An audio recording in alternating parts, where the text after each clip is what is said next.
Wajua kwamba kuna mfumo rasmi ambao unatumika ili kuweza kubadili taasisi zako kwa wale ambao wanahitaji kupangiwa vyuo vya kati ama kidato cha tano.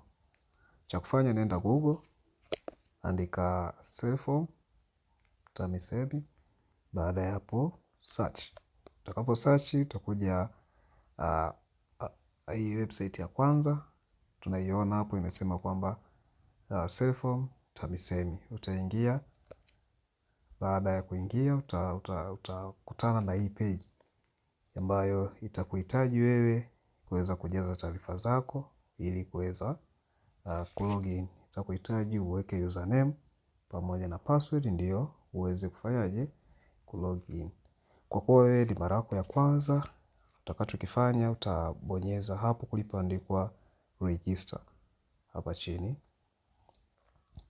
Utaandika register, italodi, itafungua peji nyingine ambayo itakuhitaji sasa wewe uanze kujisajili. Utaanza kuandika index namba yako, ikiwa na maana namba yako ya form 4 kwa usahihi. Na jinsi ya kuandika wameeleza kwamba utaweka S, utaweka namba yako ya shule, baada ya utaweka dot, namba yako ya mtihani, then dot, utamalizia na mwaka. Utakapojaza kwa usahihi, basi utabonyeza hapo kulipoandikwa verify. Utakapobonyeza hapa sasa, kitakachofuatia utaulizwa maswali machache. Kwa hiyo utakapo yajibu vizuri, basi ukurasa wa kuweza kutengeneza password utafunguka. Utatengeneza password na utairudia, kisha utabonyeza batani ya kuweza kumaliza process ya kutengeneza hiyo password. Baada ya hapo sasa, ikiwa tayari, ndo utarudi tena katika ile page ya mwanzo. Utaingiza username yako, mara nyingi ni ile namba index namba yako. Baada ya hapo password uliyotengeneza utalogin.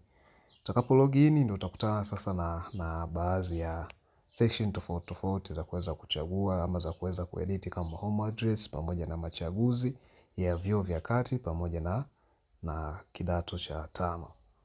Kwa hiyo katika video tumekuonyesha mfumo ambao unatumika ili kuweza kubadili taasisi ama combination, lakini kuna video ambayo tumeshakuonyesha mwongozo mzima wa namna ya kuweza kufanyaje, namna ya kuweza kubadili taasisi. Kwa hiyo baada ya kutazama video yetu hii, basi hakikisha kwamba unatazama video ya kuweza kubadili taasisi.